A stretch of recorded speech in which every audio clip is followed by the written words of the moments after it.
Hey there, welcome to What I Watched This Week, episode number 5, and I just got an alert on my phone. That's awesome. I got retweeted, woo, by somebody. TBE Twitch, cool, thanks. So we are live on Twitch right now, if you're watching on YouTube. Hi. You can follow me on Twitch. I do this show live every week there on a Monday. And but if you're fine watching the higher quality version, the higher quality video version, then hey, you're fine here on YouTube. But if you want to chime in, ask me some questions, recommend me some movies, things like that, then you should go to Twitch and follow me there and join me live on Mondays if you don't have school or work. You know, it's a bad time for me to be going live Monday around noon, but you do what you can, and that's what I'm doing. So yeah, hi, thank you for joining me. So today we're going to talk about Trick or Treat. We're going to talk about Hocus Pocus. We're going to talk about The Happening. And I'll talk about Child's Play 2019, because I watched that this week too. Happy late Halloween, everyone. We'll be moving on from horror movies after this episode, hopefully. I mean, I like them a lot, but I'm ready to watch some different kind of films and talk about those and review those. So yeah, if you're new to this place, this is what I do. I talk about the movies, review them. Sometimes I give them a rating, sometimes I don't. I realized last week I didn't give any movie that I watched a rating, and I felt good about that because I don't know, didn't really. It's hard to rate Bride of Chucky, Seed of Chucky, all that, you know, because what do you give that? What do you give that? I don't know. But you can see I got my little pink G Fuel bottle with not G Fuel in it. Not a sponsor, probably never a sponsor, but you know, do what you can. All right, so I guess let's just get into talking about these movies. Trick or Treat is a film directed by Michael Dougherty, I think is his name.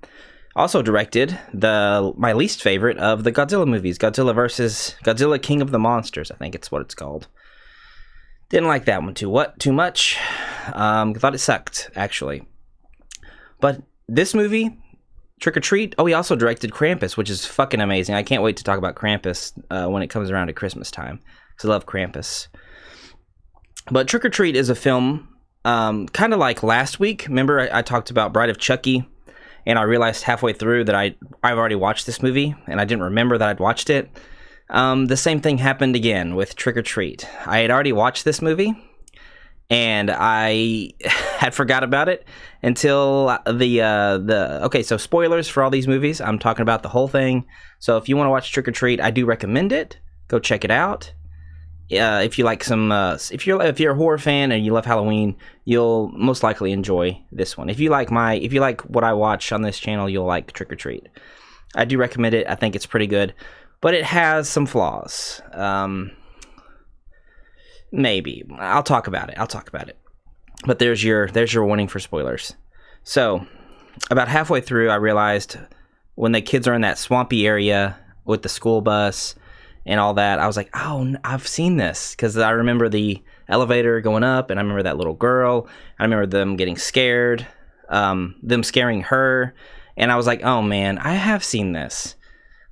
And I don't remember anything but that. Didn't remember anything but that scene. And then it started to come back to me again a little bit whenever they have the werewolf transformations. And they're ripping their fucking skin off. And it's really gross and awesome at the same time. And I was like, I vaguely remember this. But how in the world if I saw that, how would I ever forget that? You know? So that's where I'm kind of like, did I really see this? But it seems so familiar to me. But there's no way I just watched that one scene, right, where they are, unless I was watching it on TV or something, and I just didn't finish the whole thing. I don't know. But I don't remember the little trick-or-treat kid either at the end of the movie. I don't remember the beginning. I may have just watched that one part on TV on accident someday. Because there's no way you could forget that fucking werewolf scene. It's insane. So the setup for the movie is it's kind of like an anthology film. When people talk about it, they talk about it as an anthology film, which it's really more like these just disjointed stories that have kind of a through line. or they all take place on the same night on Halloween, and it's really interestingly structured, the movie. I wouldn't say it's an anthology, because I think anthology kind of, I don't know what it means, but to me, anthologies are like different stories in one movie. You know, there's a different story, different story, different story, different story. This one's, it's kind of like all together. But I guess the characters from each of these don't ever really meet or interact. Some of them do, some of them don't. Well, actually, almost all of them do. Yeah, almost all of some of the characters meet other characters and stuff. So that's interesting. Regardless, it's very well and very interestingly structured. One of my favorite parts is obviously the werewolf scene. Okay, I'm kind of scattered with my thoughts here. I guess I'll go through the movie a bit and tell you what I liked, didn't like, all that. So starting out, Anna Paquin is in this movie, who plays our main virgin werewolf girl. But you kind of think the setup is well done in the fact that I was so bored at the start of this movie. I was like, why do people really like this movie? Why is it as well received as it is? Why do people talk about it? Because the intro is this generic girl. Oh, she's the virgin girl, and we're the sexy girls, and that's my sister. And the setup, you know, that whole setup, and the dialogue is kind of awful for those characters, for like the worst movie dialogue for a generic shitty movie. And I was like, oh no. I was like, this is bad. I don't like this. Why is this? What's happening here? This is bad. But I mean, that's intentional. It's got to be intentional, because that setup of, oh, she's the virgin girl, and then there's this guy, you know, the masked guy that's coming after her, and he's gonna rape her or molest her or whatever, or kill her. And we flip that, subverting your expectations of, oh, this is not what we thought it was. These aren't the victim characters or the party girl characters. They're the killers. They're fucking werewolves, and they do these weird fire orgies, and they come out of their skin, and they rip their skin off. And she's not a sexual virgin. Well, maybe she is. They don't really say that. But she's a I've never had human flesh virgin. And she eats this guy, or she sucks his blood out, or whatever the werewolves are doing. I don't know if they're... I guess they are eating people, because there's like limbs and shit laying around this fireplace. But you think those girls are just at a normal party in the woods, but they're at a we're gonna eat these jock guys' faces party. And that's a cool subversion of expectations. And then even another one with the guy who's this masked guy we think he's like a vampire hanging around, and you're like, wow, there's a lot of shit happening in this town on Halloween. And I think they're even in like Salem or something. Did I watch two movies that take place in like Salem, a Salem town? Because I think Hocus Pocus definitely takes place in a Salem town. I think that's the whole point, because the witches. And then this one, I think it also the town of Salem or something. Maybe I'm wrong, maybe I'm not, but it's kind of strange. It's kind of weird. I mean, but those two movies are so centered on Halloween that it's pretty cool, and it works.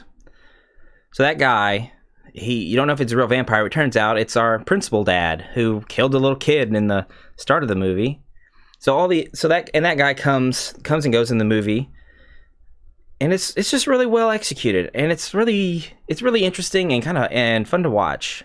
Once I got farther into the movie, it really kicks in. Like the first half, the start of the movie has that one girl getting killed, and that's real kind of spooky, and it's really well shot. There's so much like Halloween stuff in this. There's so many jack-o'-lanterns everywhere. One whole part of the movie, the little kids part of the movie, is solely dedicated to just, we need more jack-o'-lanterns. And so there's a lot of cool Halloween shots in here. Like there's one with this like spooky road where Anna Paquin is walking down, and there's so much fog. And the look of the movie is really good, really great.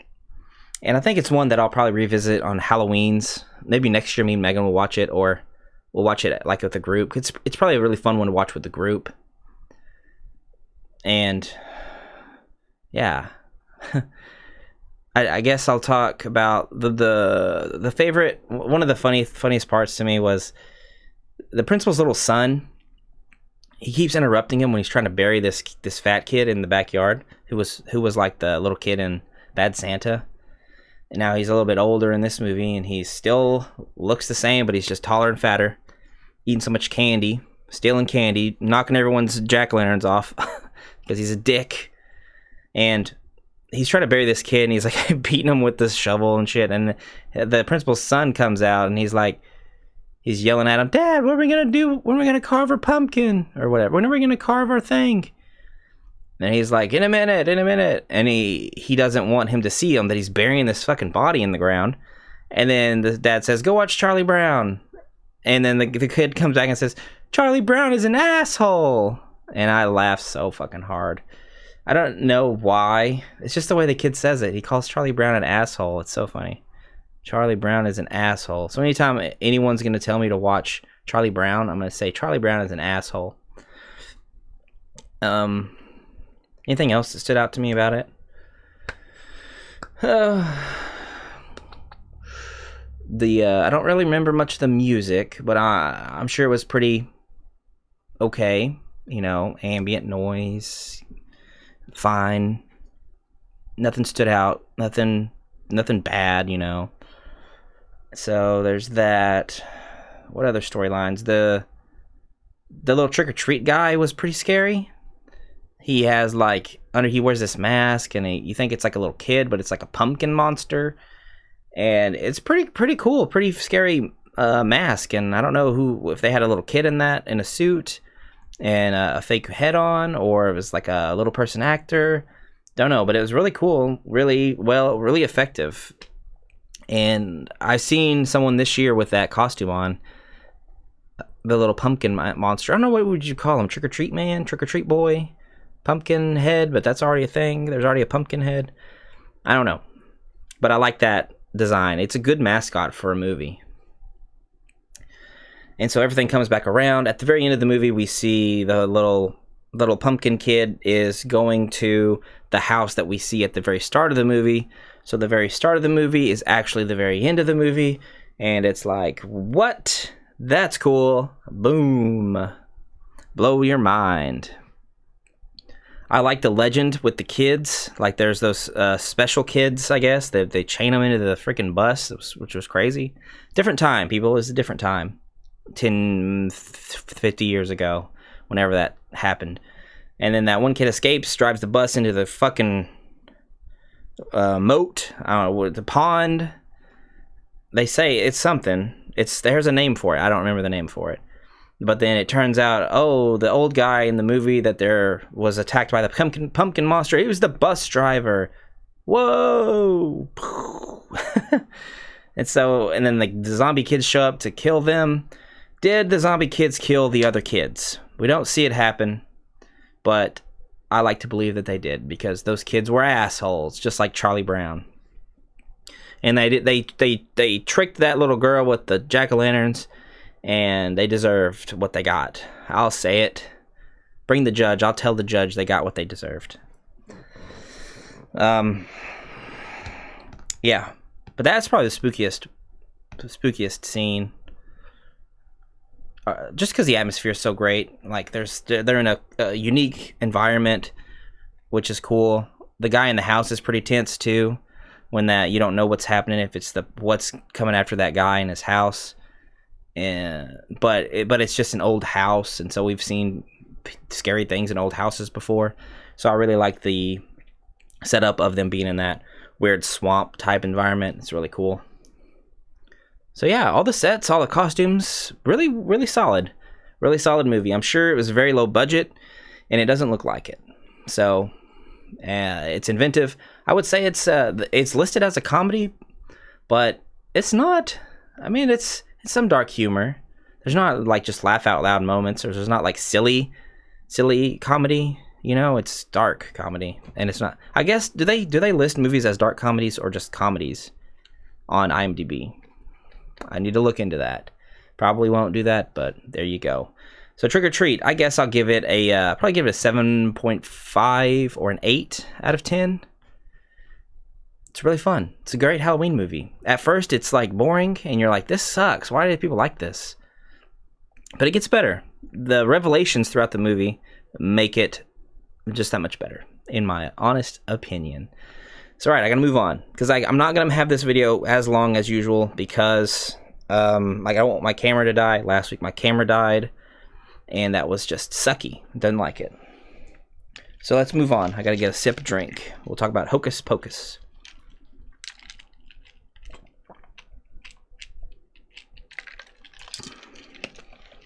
And this week is kind of a struggle for me because the last couple of weeks I've really had stuff to say about these movies. Am I a little crooked? I'm like a little crooked. Am I like crooked this way or the other way? I'm definitely crooked, but well, I'm not crooked here on YouTube. So watch on YouTube, guys, because you get the uncrooked shot on YouTube. But I wasn't gonna. Yeah, this week's different because I don't really have as much to say about these movies as I did like in previous weeks. So yeah, I'm not as impassioned. You know, there's not not much of that I want to say, I guess. But I still have to talk about something, and I watched these movies, so let's talk about them. So Hocus Pocus, I haven't seen since I was like a child. I don't even think I've ever seen the whole thing all the way through, just because it's been on TV when I was growing up, and there wasn't like streaming whenever I was a kid and wanted to watch Hocus Pocus or had interest in watching it. So I never ever saw the beginning part with Binks. I want to say it's Thackeray. I almost said Zachary. Thackeray Binks. I never saw that opening with his sister and all that.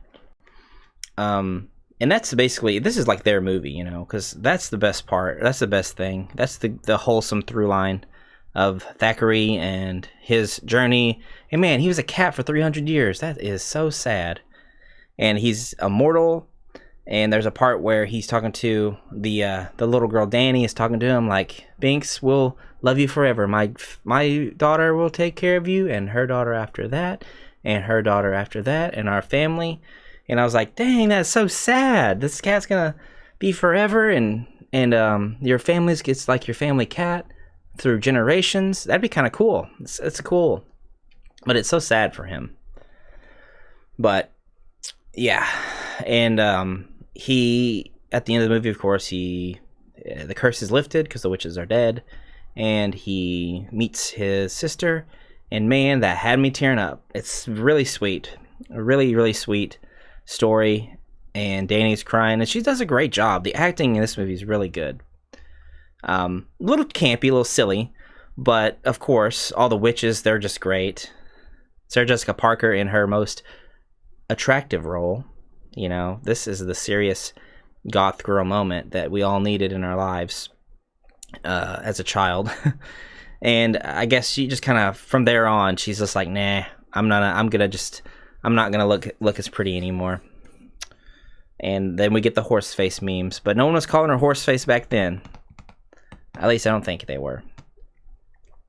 But what's the main Bette Midler, whatever her name is, the main witch. It was Winifred, I think is her name in the movie. She's great. She's the best. She has all the classic lines, the sisters. She has all the teeth. It's just a silly, goofy movie. It really is, and it's entertaining for all ages. At least in my opinion, because the witches are fun. There's some good gags with Satan. You know, like they think he's actually Satan. They're scared of the bus when it comes by. There's just a lot of like fish out of water humor that really works in this, and they sell it so well, and it's just goofy and it's fun. And there's a lot of talk about virgins, and we watched this with my daughters, with my fiance now. I'm engaged, guys. Yay! My fiance's daughter. We watched that with her. There's a lot of talk about virgins, and we had to tell, like, he's just a virgin. Well, what's a virgin? Virgin just means that you're dumb. So, yeah, we needed something virgin to light the candle. Well, we needed a dumb person to light the candle. That's what we had to tell her. Because she's too young. She's 8 years old. So thanks, Disney. I don't know why you put so many things about virgins in there. Why couldn't it be something different? I think this was Disney film. Is it a Disney film? I think so.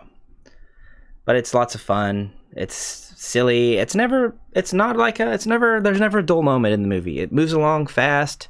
You're invested in the characters. The brother-sister stuff is nice. And yeah, I think that's all I have to say about it. It's a Halloween classic. Everyone's seen it, so there's my thoughts about it. I think it's probably up there as well. It's probably an 8, 7.5 or 8 out of 10. Classic Halloween movie that you can't go wrong with. You know, I was putting off watching it this whole year or this whole month just because I was like, I don't know. Is it as good as we remember? I don't really, the witches and blah, blah. I was like, I don't know if I want to see that. But actually watching it, it's pretty good. It's pretty fun. There's enough entertainment, even if you're a person that really loves Trick or Treat, that movie, or you love dark horror movies with stabbings. I think it taps into your nostalgia or your light side, and you can have fun with it. You know, take you back to your childhood, and I think our daughter seemed to like it. So yeah, she thought it was fun. She wasn't looking around or walking around, or she was watching the movie. So that's all you can ask for. Kept her attention. That's all you can ask for. Thumbs up, Hocus Pocus. What's the next one? Moving on. The Happening. We watched The Happening, me and Megan. She'd never seen it. You know what she said when it was over? I said, what'd you think? She said, it's okay. It's okay? That's all you have to say? That's all you have to say is, it's okay. You didn't have anything to say about the acting, about how the wind is trying to murder you or make you murder yourself. Zoe Deschanel, this movie is wild. M. Night Shyamalan is wild as a person. He's wild personified. I'm trying to say stop saying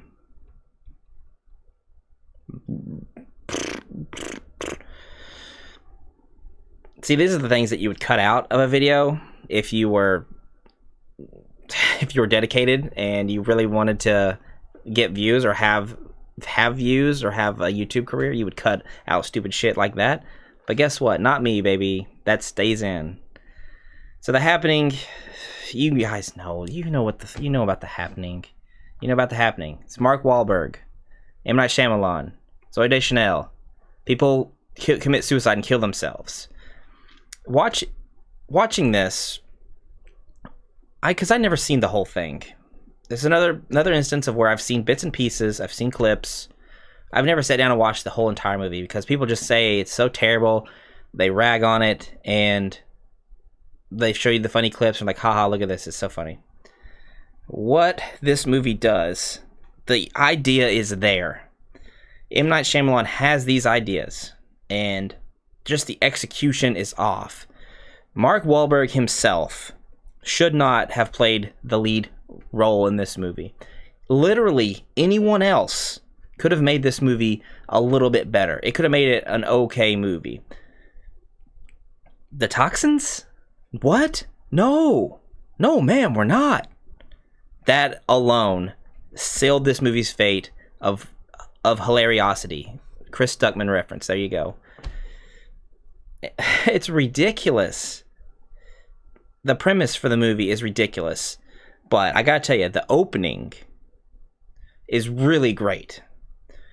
And I actually was really liking it. Like, it's scary to think, like, to watch people kill themselves in, like, horrific ways. Like, of course, the lion at the zoo, that shit is goofy as fuck, and that's hilarious. That he's just like, here, fucking kill me. And the lion just tears his arm off because they're that strong. And he doesn't, like, fly forward or he doesn't drag him around on the ground. He just the lion literally just rips it off. It's just so funny. And then there's the guy that starts up the lawnmower and just lays down in front of the lawnmower. That's hilarious. It's just, it's more of a hilarious visual than a funny visual, than a scary visual. But at the start of the movie, with all the people stopping in that park, and they stop and they're frozen, and there's just one person that's still like looking and trying to talk to somebody, and that person's just like starting to do some gibberish talk, and then that girl pulls out the thing and just stabs herself in the fucking neck. It's pretty brutal. It's straightforward, and with everyone frozen and they start to walk backwards before they kill themselves, and all that's like a great little thing. It's like, oh, you can tell what's happening, you can tell it's coming, and it's kind of just spooky that happens to you, and it's ominous and it's visual, which is great. The best scene is with that construction worker and that guy. They're just kind of joking and they're saying some goofy shit, and they're like, ha ha ha ha, you know, whatever construction workers do. And then fucking boom, smash. Someone falls off and smashes into the fucking ground. And then the guy was like, David? Guys, oh, David fell. Get 911 on the phone. Get 911 on the phone. And goes over there to him, and it shows him his fucking legs broken like crazy. He just tore up, you know, because of whatever the fall was. And that you can see, that dude does probably the best acting in this movie. John Leguizamo's okay. I really like him. He does a good job in the movie. You know, Luigi from the Mario Brothers movie. Yeah, that guy. I believe him. He has the second best performance outside of that construction worker guy. I know there's that funny scene people will talk about, or there's that switch of tone real fast scene where he's like, please take my daughter. I'll find my wife. And then she goes to grab the hand of the daughter, and he's like, don't take my daughter's hand unless you mean it. Or whatever. He like snaps. And it's kind of like, oh, that tone shift doesn't really work, you know, but his acting in that's not bad. So then we have the construction worker guy. They're getting the calls on the phone, and then just bam, you hear like more people falling, boom, crashing into shit. And then he doesn't know what's happening. He's freaking out. You can see it all on his face. And then we have that awesome shot of like him just looking up, and then just people fucking like flying down off these buildings. And I can see how some people would think that's kind of goofy. And it is goofy, but I feel the execution of that scene in particular is pretty great. And it's a pretty striking visual, just people fucking flying off these roofs, like killing themselves. So that's there. There's the shot where they're driving in that car, the Jeep, after they find that one flap that's open, which is it's so goofy, but like he's like, no, we didn't plug up that one gap, and so there's definitely the air is getting in here, and we're gonna go crazy. But that shot where the Jeep's driving, boom, wrecks into that tree, and that guy flies out, and then he gets out. And he has like a piece of glass from the thing. He's just like fucking cutting his wrists open. Oh, that's pretty rough. I liked that though. Like, it's just so brutal. It's just so like there, you know, like the violence is just like, yep, this is the violence in certain parts, and it shows like a wide shot of it, so you don't really get the close-ups of like him doing it, but it's just kind of like, it's a striking image, which I like. I like that. But the part before that, it's goofy that they're like, close the windows up, like there's actually something that's gonna, like they're actually preventing the air from coming into the car or something. But you have to do that. You have to show visually, I guess, you have to have some reason for this to happen. So visually, oh, there's the hole in the ceiling. Man, we didn't plug up that hole specifically, so now we're gonna go crazy and die.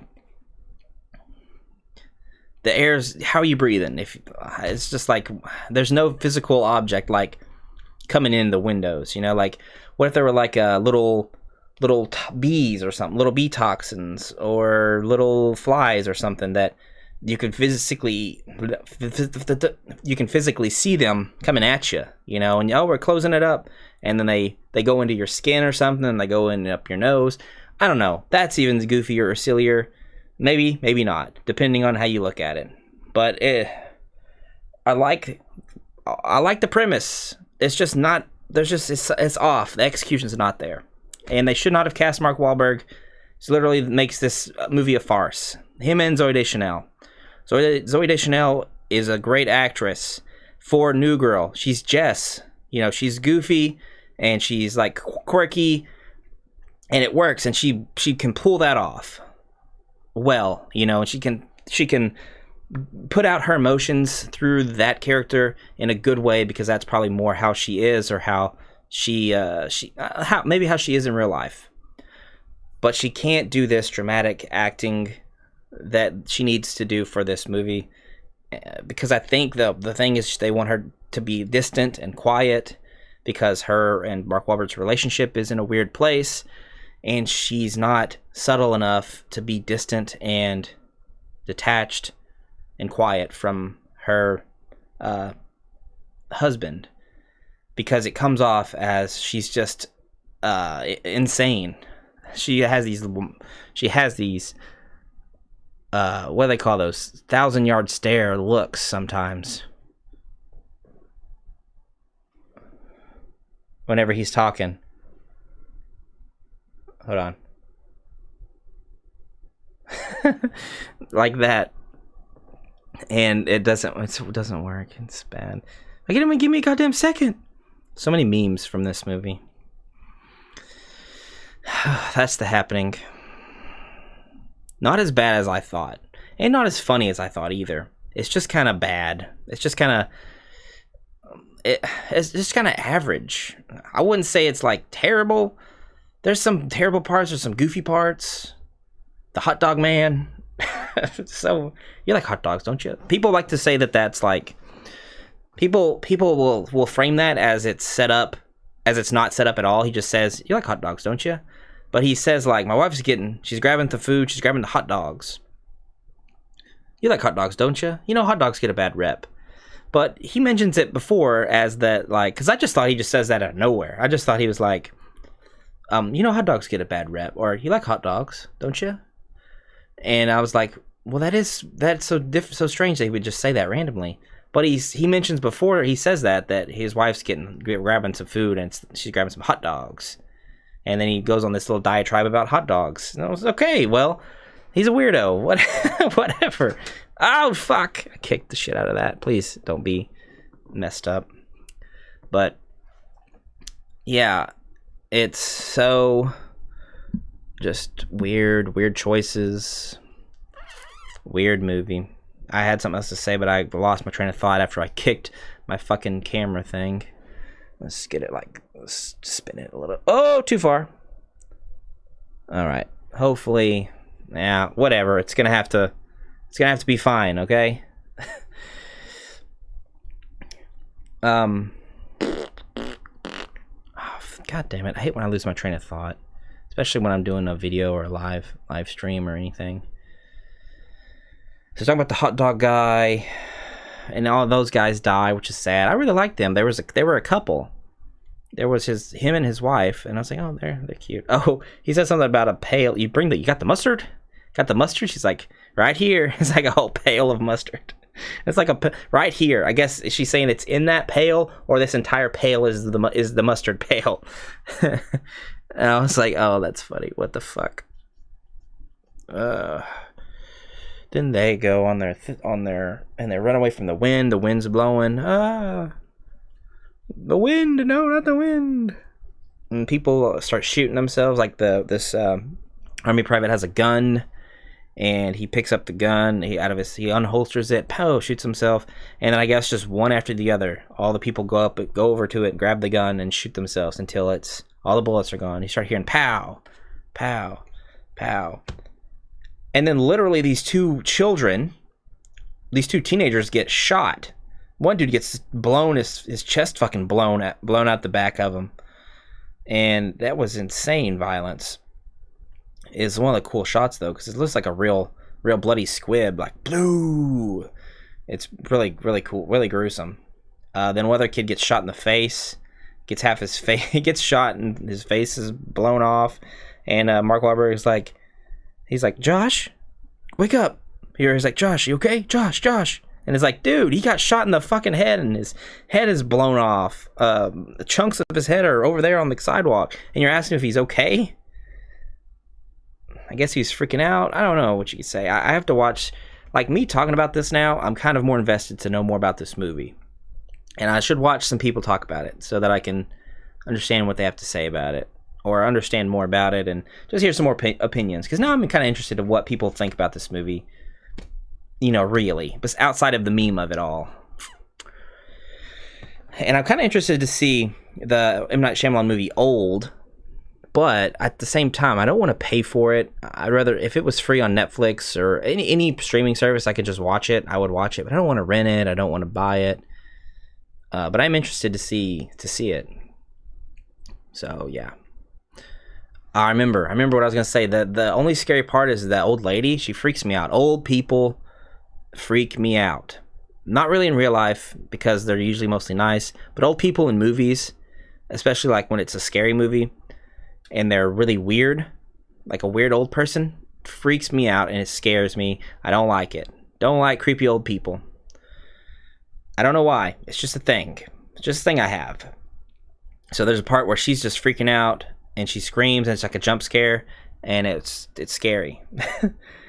And that's why I'll never watch The Visit. The Visit is that movie with the two kids, and they go to their grandma and grandpa's house, and their grandma and grandpa are acting like weirdo freaks, and they're like scratching. It's like it's we'll never watch that. Never ever. You can't make me. You can't make me go away.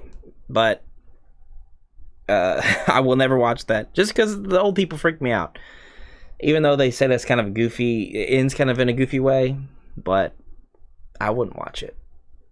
So, M. Night Shyamalan has some old people freaky movies. Yeah. All right. I guess that's all I got for The Happening. It probably gets a 4. 4 out of 10. 4.5 out of 10. The 0.5 of that accounts for the goofy silliness, funniness of Mark Wahlberg. Why do they imagine if they cast Ryan Reynolds in that? That would be better. He'd probably do a better job, to be honest with you. But yeah, I got a message. I'm not gonna check it because I'm a professional, and I'll wait till the video's over. So you're welcome, people. You're welcome, viewers. All right, so I'll talk about Child's Play briefly because I did watch that yesterday on Halloween with a group of friends, and it's funny. It's fun. It was fun. It's a good experience, except our TV kept freezing. Like the TV we watched it on, they were watching on the Hulu app on TV, and it kept buffering and it stopped a bunch. So an hour and 30-minute long movie turned into like 2 hours and something just because it kept freezing. But it wasn't that bad. The idea of like the smart home Chucky and all that is pretty good. There's a lot of weird stuff, like, you know, I'm already talking about spoilers. There's like the cut off face gag on the watermelon is funny and goofy. The Chucky voiced by Mark Hamill, I didn't really like the Chucky voice.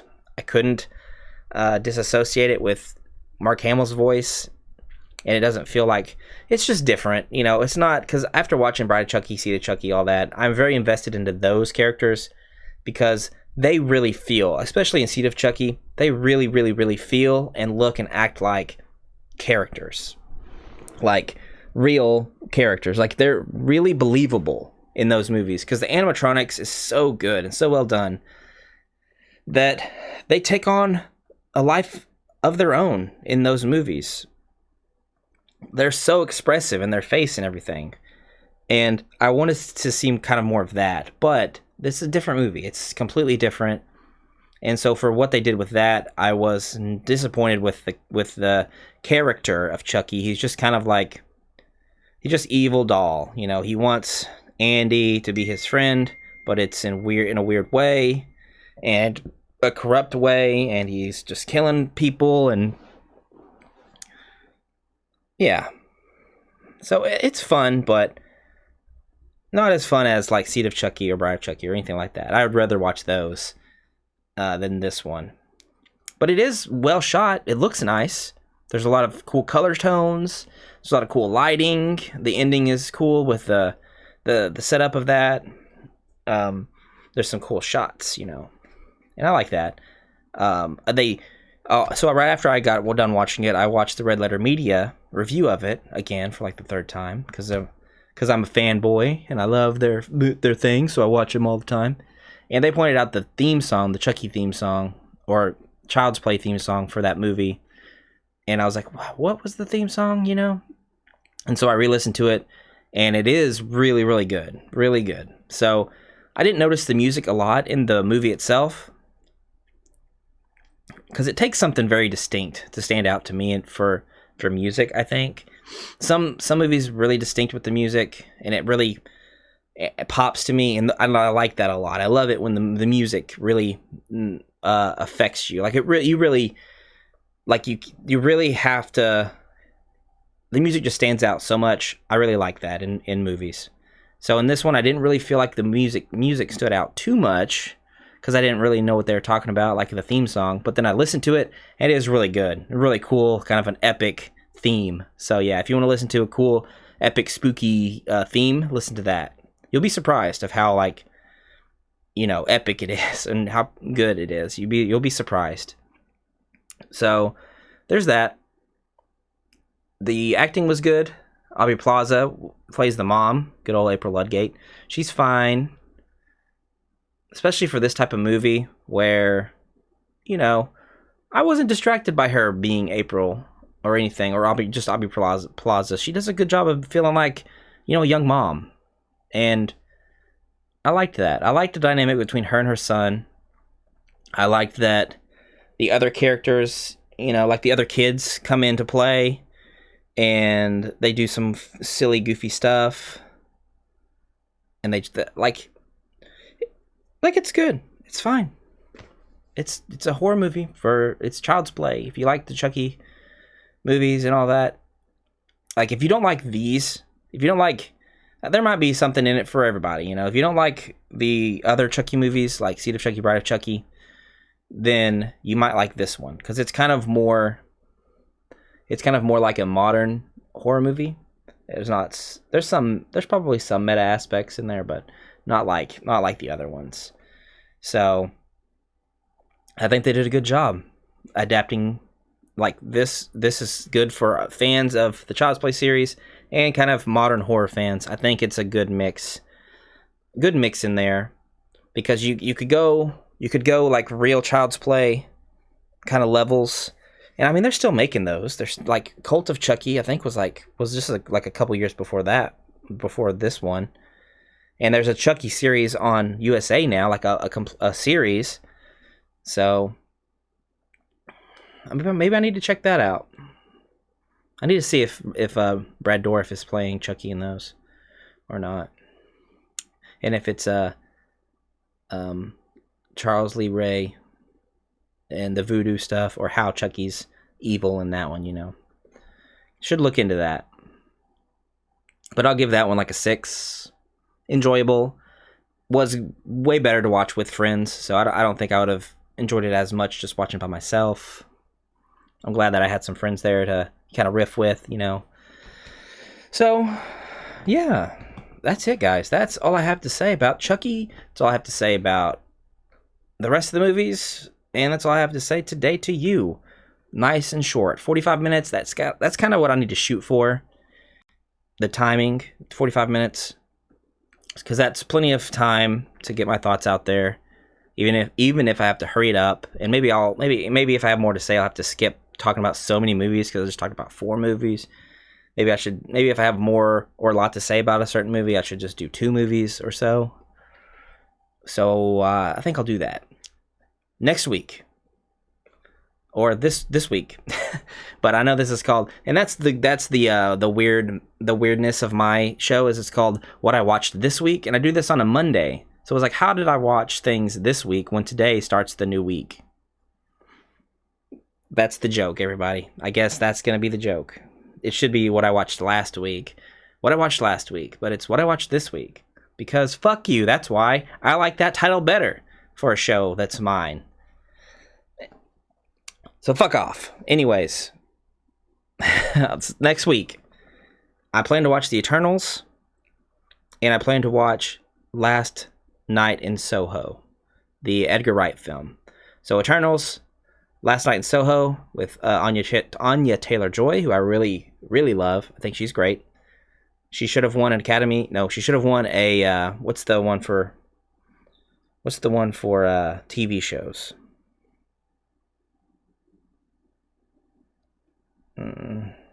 An Emmy, right?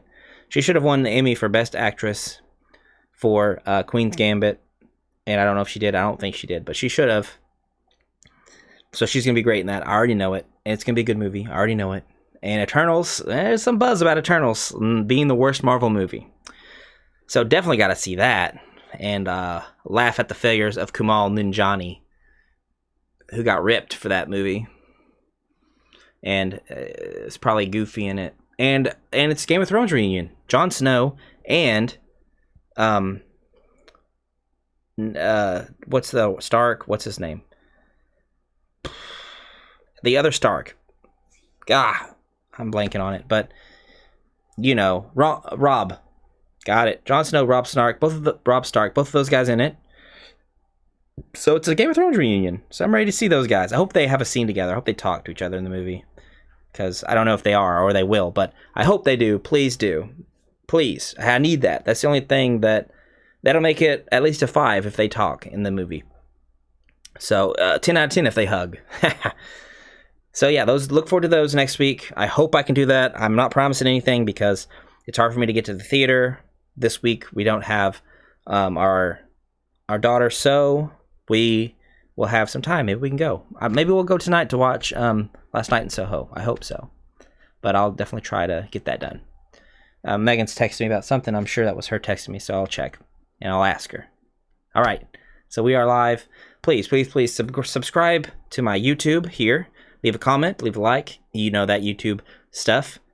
Follow me on Twitch so you can join in live and talk with me. And leave me questions and suggestions for movies, all that stuff. Because we're out of Halloween now. We're going to have a little break in November. Then we'll go to some Christmas shit. Woo, woo. Christmas train is a-coming. The Polar Express. You thought I forgot what it was. I have to watch that. I haven't seen that forever. All right. Gotta be done. Thank you. You're awesome. Toodaloo. All right. And I'm too far away from my computer to hit the cancel close button. Ugh.